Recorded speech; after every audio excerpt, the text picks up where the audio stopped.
Hello मेरे प्यारे दोस्तों, चलिए आ गया मैं फिर एक आप लोगों के सामने लेकर एक नया चैप्टर मिडिवल हिस्ट्री, मध्यकालीन इतिहास का और गुलाम वंश की ये आखिरी शासकिया और पहली शासकिया। आखिरी इसलिए और पहली किस लिए मैं बीच में बताऊंगा, तो आप लोग हमारे साथ आ जाइए और एकदम फुर्सत में बढ़ जाइए।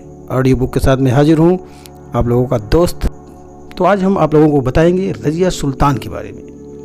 रज़िया सुल्तान कौन थी आप जानते हैं, मैंने पीछे बताया था, एक बार फिर से बता देते हैं कि इल्तुतमिश की ये पुत्री थी और इसने इल्तुतमिश की मृत्यु के पश्चात दिल्ली सल्तनत पर राज किया था।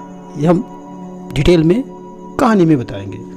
तो आइए हम शुरू करते हैं। रज़िया सुल्तान दिल्ली सल्तनत की पहली महिला सुल्तान थी। इल्तुतमिश अपनी मृत्यु से पहले ही कहा था कि मेरे पुत्रों में शासक बनने के कोई गुण नहीं है, अतएव मेरे मृत्यु के पश्चात सल्तनत की बागडोर हमारी पुत्री रज़िया के हाथों में सौंप जानी चाहिए। अर्थात तो अपनी मृत्यु से पहले ही अपना उत्तराधिकारी रज़िया को घोषित कर दिया था, परंतु राज दरबारियों में एक असंतोष था। वो नहीं चाहते थे कि कोई स्त्री राजगद्दी पर बैठे। इल्तुतमिश की मृत्यु के पश्चात दरबारियों ने उसके पुत्र रुकनुद्दीन को गद्दी पर बैठा दिया। अच्छा, रुकनुद्दीन अत्यंत भोगविलासी प्रवृत्ति का राजा था। वह हमेशा भोगविलासिता में ही लिप्त रहता था और राज्य का कार्य उसकी माँ शाह तुर्कान करती थी। रुकनुद्दीन और उसकी माता ने रज़िया को मारने का षड्यंत्र रचा। बड़े कलाकार थे, मगर रज़िया बहुत होशियार थी और समय रहते उसे इसका पता चल जाता है। उसे ही नहीं, यह बात धीरे धीरे राज दरबारियों में फैल जाती है और बहुत रोष हो जाता है तथा प्रजा रुकनुद्दीन और उसकी माँ शाह तुर्कान को गिरफ्तार कर लेती है, जिसे कहते हैं बंदी बना लेती है। अर्थात 1236 में रुकनुद्दीन की बंदी गृह में मौत हो जाती है। उसके बाद अमीरों ने रज़िया को सत्ता की बागडोर सौंप दी। तो इस तरह से 1236 में रज़िया दिल्ली सल्तनत की पहली महिला सुल्ताना के रूप में नियुक्त हो गई। रज़िया एक महिला होकर भी उसके अंदर पुरुषों की भांति वह तमाम गुण थे जो एक शासक में होने चाहिए।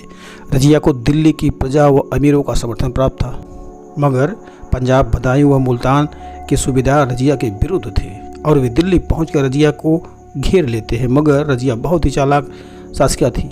उसने चतुराई से काम लिया और उन सरदारों को एक दूसरे के विश्वास में दरार पैदा कर दिया, जिससे उनमें फूट पड़ गया और वे आपस में ही लड़ बैठे, जिससे उनका गुट कमजोर पड़ गया। अतएव मौके की नजाकत को भांपते हुए रज़िया ने उन पर हमला बोल दिया और उसने तुरंत बदायूं, लाहौर व मुल्तान में अपने विश्वासपात सूबेदारों की नियुक्ति कर दी तथा इस तरह बंगाल का सूबेदार जो था, उस रज़िया का ताकत, उसकी सत्ता को देखते हुए उसने भी उसकी अधीनता स्वीकार कर लिया तथा इस प्रकार रज़िया का राज्य विस्तार लखनऊ से देवल तक सभी प्रांतों में उसका आधिपत्य स्थापित हो गया। आइए हम रज़िया का प्रभुत्व स्थापन पर चर्चा करते हैं। जैसा कि हमने पहले ही बताया था कि रज़िया प्रथम महिला शासकिया थी। उसने औरत का लिबास पहनना छोड़कर मर्दाना पोशाक धारण किया, पगड़ी पहनना प्रारंभ किया और महिलाओं की भांति पर्दा में रहने के बजाय सभाएं करने लगी और राजगद्दी पर बैठकर राज दरबार चलाने लगी। वह पुरुषों के बीच में बैठ के सभी प्रकार का चर्चाएं करती थी। प्रसिद्ध इतिहासकार मिनाज उस सिराज ने लिखा है कि वह बुद्धिमान, न्यायप्रिय, उदार व विद्वानों का आदर सम्मान व उनकी संरक्षिका तथा योग्य शासक थी। वह प्रजा के साथ समान न्याय करती तथा रण कौशल इत्यादि योग्य शासक के सभी गुण उसके अंदर विद्यमान थे, परंतु पुरुष प्रधान देश होने के कारण उसे बराबर का दर्जा नहीं मिलता था। अतः इतने उत्तम गुण होने के बावजूद भी वह इसका फायदा उठा नहीं सकी। उसने हिंदुओं व अपने विरोधी मुसलमान सरदारों का दमन करने का प्रयास किया। वह स्वयं लाहौर के शासक पर आक्रमण कर उसे अधीनता स्वीकार करने के लिए विवश भी कर दिया। आइए अब हम आपको बताते हैं रज़िया का याकूत से प्रेम। यही से रज़िया के पतन का प्रारंभ होता है। रज़िया के अंदर भले ही तमाम पुरुषों की भांति गुण विद्यमान हो, मगर वह थी एक स्त्री, और स्त्री होना ही उसके लिए बहुत बड़ा अभिशाप था। एक स्त्री की वजह से उसके अंदर स्त्रीत्व भी था, और उसने अपने अंदर की स्त्री को रोक नहीं पाई तथा अपने ही अस्तबल के पहरेदार, अस्तबल समझ घोड़े के पहरेदार, जहाँ घोड़े रहते थे, अस्तबल के पहरेदार हबशी गुलाम जमालुद्दीन याकूत को अपना दिल दे बैठी, और उसके लिए यही अभिशाप भी बन गया। रजिया और याकूत का प्रेम इतना हो गया कि रजिया ने याकूत को तुर्की मामुल्कों की सेना की, जो जिसे चालीसी कहते थे, उनके नाम से जो प्रसिद्ध थी, उसमें उनके जो अधिकार थे, सेना के जो अधिकार दिए गए थे, उससे भी कहीं अधिक अधिकार उसने याकूत को दे दिए। इतना ही नहीं, रजिया ने अपने प्रेम संबंधों को छुपा न सकी तथा वह एक बार तो इसका प्रदर्शन भी कर दिया, अर्थात इस बात को वह छुपा न सकी, और राज दरबार में, राज्य में इसकी चर्चाएं जोरों पर होने लगी, जिससे कट्टर मुसलमानों की धार्मिक भावनाएं और आहत हो गई। रजिया के इस कार्य से उसका अदूरदर्शिता प्रदर्शित होती थी। इस तरह से जब उसे सब कुछ गुप्त रखना चाहिए था तो उसका प्रदर्शन करने लगी। यह कहिए कि वह प्रेम संबंधों को छुपा न सकी, और जिसके कारण उसके मार्ग की कठिनाइयां और भी बढ़ गई। इस तरह से हम आपको, आइए अब एक अल्तुनिया का विद्रोह के बारे में, अल्तुनिया कौन है, आइए अब हम इस पर चर्चा करते हैं। रजिया से विद्रोह करने वाला सबसे पहला शासक अल्तुनिया ही था। विद्रोह का दमन करने के लिए रजिया जब तवर हिंद पहुंचती है तो वहां पर उसके प्रेमी को तुर्की अमीरों ने कत्ल कर डाला तथा रजिया को दुर्ग में बंदी बनाकर रख दिया। रजिया सुल्तान बहुत होशियार थी। उसने अल्तुनिया को अपने रूप यौवन के जाल में फंसा लिया, वह उससे विवाह कर लिया। प्रेम की माया के अन कराए अल्तुनिया ने रजिया के खोए हुए राज्य को पाने के लिए दिल्ली पर आक्रमण कर देता है। रजिया के भाई को, जब हमने बताया पीछे, तुर्की अमीरों ने रजिया को और याकूत को पकड़ कर लिया था, याकूत को कत्ल कर दिया। उसी समय अमीरों ने रजिया के भाई को, तुर्की के अमीरों ने याकूत की हत्या के बाद दिल्ली का शासक बना दिया था। उसने अल्तुनिया और रजिया का एक बड़ी सेना लेकर सामना किया और युद्ध में परास्त कर दिया।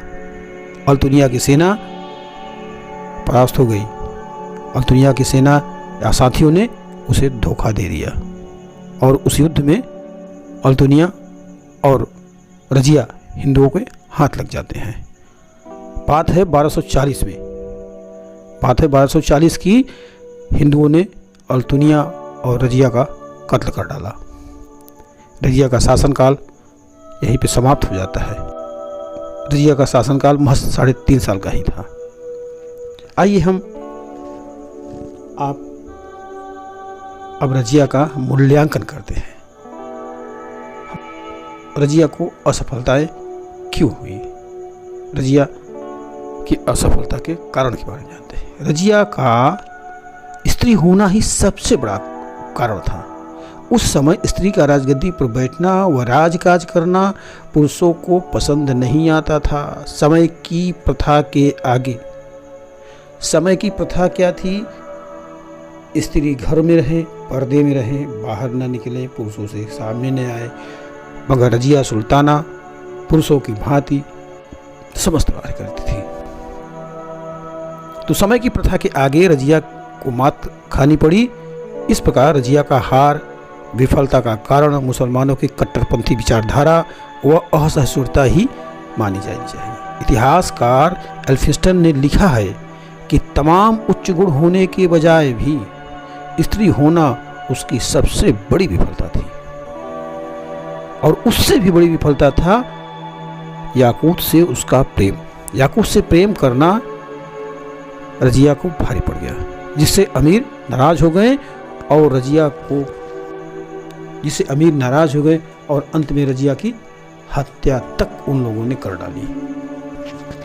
रजिया पहली महिला थी जिसे दिल्ली सल्तनत की मलिका होने का गौरव प्राप्त हुआ। उसमें पद के अनुरूप सभी गुण विद्यमान थे। इतिहासकार कहते हैं कि वह वीर, कर्मठ, योग्य सैनिक तथा सेनानायक थी। राजनीतिक कुचक्रों तथा कूटनीतियों में दक्ष थी। उसने भारत में तुर्की सल्तनत की प्रतिष्ठा की पुनः स्थापना की। इल्तुतमिश के वंश की प्रथम व अंतिम सुल्तान थी, जिसने केवल अपनी योग्यता व चरित्र बल से दिल्ली सल्तनत पर अधिकार रखा। इल्तुतमिश ने कहा था कि मेरे मृत्यु के पश्चात आप देखेंगे कि मेरी पुत्री के समान कोई नहीं होगा। यह सत्य और प्रामाणिक था।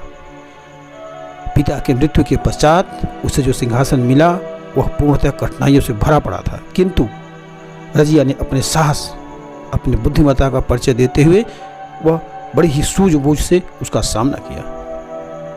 परंतु उसका स्त्री होना ही उसके लिए सबसे बड़ा अभिशाप साबित हुआ और अंततः उसकी हत्या कर दी जाती है। दोस्तों, हम प्रतिदिन आपको एक किरदार से परिचित करा रहे हैं। मध्यकालीन इतिहास में आने वाले जितने, हम अभी गुलाम वंश की चर्चा कर रहे हैं। गुलाम वंश अब आगे आपको अभी इल्तुतमिश के 2 पुत्रों की छोटी संक्षिप्त कहानी हम बताएंगे अगले ऑडियो बुक में, और वहीं से शुरू करेंगे हम बलबन की कहानी। बलबन का इतिहास बताएंगे आपको। बलबन बहुत ही क्रूर शासक था। हम बताएंगे आपको बलबन कौन था। फिलहाल ये आगे वाले चैप्टर में हम चर्चा करेंगे, लेकिन इसमें हम आपसे एक वही रटाया वाला अनुरोध करेंगे। हमने पहले नहीं कहा है, लास्ट में कह रहे हैं, ध्यान देना यार, मज़ा नहीं आता है। आप लोग ना लाइक कर रहे हैं, ना कमेंट कर रहे हैं, ना ही तो शेयर कर रहे हैं। कुछ करो यार, हम समय देते हैं, हम आपके लिए इतनी मेहनत कर रहे हैं, तो आप हमारे लिए क्या कर रहे हो? कुछ नहीं। अरे एक लाइक करो, एक कमेंट कर दो यार, सब्सक्राइब कर लो, शेयर कर दो, तभी तो मज़ा आएगा, तभी तो मेरा भी उत्साह होगा। हम आपके सामने नए नए खोज लाएंगे, नई नई बातें। अभी तो ये इतिहास चल रहा है, सारे सब्जेक्ट मैं आपको बताऊंगा। इतिहास काफ़ी लंबा विषय है, इतना आसानी से नहीं ख़त्म हो जाता, लेकिन हमारा प्रयास रहेगा कि मैं आपको और सब्जेक्ट के बारे में भी बताऊं। आप कमेंट नहीं कर रहे हैं, बस यही हमारी विडंबना है कि आप कमेंट नहीं कर रहे हैं। हमने जो हमारे जो समझ में आ रहा है बता रहे हैं। अगर आप कमेंट करते हैं तो हमें एक टॉपिक मिलता है। आप अपनी टॉपिक तो दीजिए, हम किस विषय पे बात करें। तो दोस्तों, आप कमेंट करो प्लीज़, ये हमारा रिक्वेस्ट है। अच्छा लगता हो, बुरा लगता हो, मेरा शैली हो, मेरी तरीका अच्छा लगता हो, बुरा लगता हो, जो भी आपको लगता हो कमेंट करो, लाइक करो, डिसलाइक करो, जो भी करो, मुझे इससे फ़र्क नहीं पड़ता। करो, ये फ़र्क पड़ता है कि आप कुछ कर रहे हो।